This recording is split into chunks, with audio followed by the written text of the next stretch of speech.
एक बार भगवान विष्णु शेषनाग पर लेटे लेटे ऊब गए।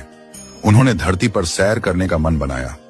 जैसे ही विष्णु जी यात्रा की तैयारी में जुटे, देवी लक्ष्मी ने उनसे पूछा, प्रभु, आप इतनी सुबह सुबह कहां चल दिए? विष्णु जी बोले, प्रिय, मैं धरती लोक पर घूमने जा रहा हूं। लक्ष्मी जी ने कहा, प्रभु, क्या मैं भी आपके साथ चल सकती हूं? विष्णु जी बोले, एक शर्त पर तुम मेरे साथ चल सकती हो। धरती पर पहुंचकर उत्तर दिशा की ओर बिल्कुल मत देखना। लक्ष्मी जी ने वचन दिया। सुबह सुबह मां लक्ष्मी और भगवान विष्णु धरती पर आ पहुंचे। सूर्य देवता निकल ही रहे थे। चारों ओर हरियाली ही हरियाली थी। मां लक्ष्मी मंत्र मुग्ध होकर धरती को देख रही थीं और चारों ओर देखते हुए कब उत्तर दिशा की ओर देख लिया, उन्हें पता ही नहीं चला। उत्तर दिशा में उन्हें एक आकर्षक बगीचा नजर आया, जहां बहुत ही सुंदर फूल खिले थे। मां लक्ष्मी बिना कुछ सोचे समझे उस बगीचे की ओर चल दी और वहां से एक सुंदर फूल तोड़ लाई। लेकिन जैसे ही मां लक्ष्मी वापस भगवान विष्णु के पास लौटी, उन्होंने देखा कि भगवान विष्णु की आंखों में आंसू थे। विष्णु जी बोले, कभी भी किसी से बिना पूछे उसकी कोई वस्तु नहीं लेनी चाहिए। तुमने उस माली के बगीचे से बिना पूछे फूल तोड़ा, ये चोरी के समान है और तुमने अपना वादा भी भंग किया। इसलिए अब तुम्हें 3 वर्षों तक उस माली के यहाँ सेवा करनी होगी। उसके बाद मैं तुम्हें वापस बैकुंठ बुला लूंगा। मां लक्ष्मी ने सहमति दी। उन्होंने एक छोटी बच्ची का रूप धारण किया और उस बगीचे के मालिक राघव के घर पहुंची। घर क्या, एक झोपड़ी थी। राघव की पत्नी, 2 बेटे और 3 बेटियां थीं। किसी तरह उनका गुजारा चलता था।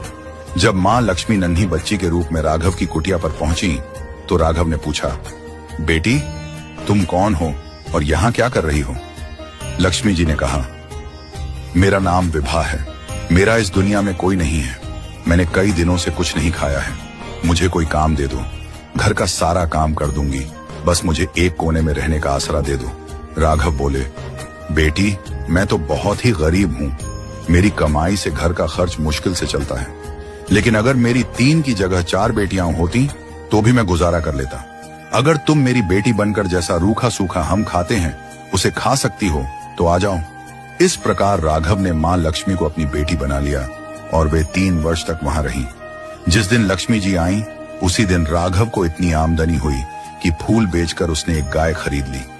धीरे धीरे उसके पास खूब जमीन, धन दौलत हो गई। राघव हमेशा सोचता, मुझे यह सब इस बेटी के आने के बाद ही मिला है।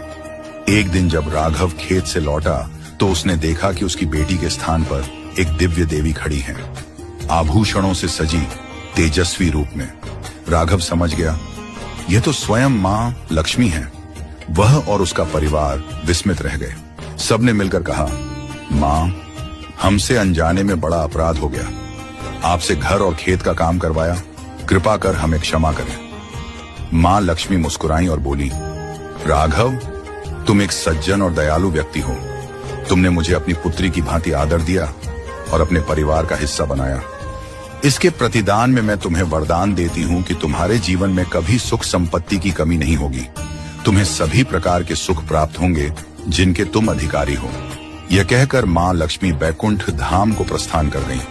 संदेश, जो व्यक्ति निस्वार्थ भाव से सेवा और दया करता है, उस पर मां लक्ष्मी की कृपा सदा बनी रहती है। हमें हर प्राणी की सहायता करनी चाहिए और सभी को सम्मान देना चाहिए।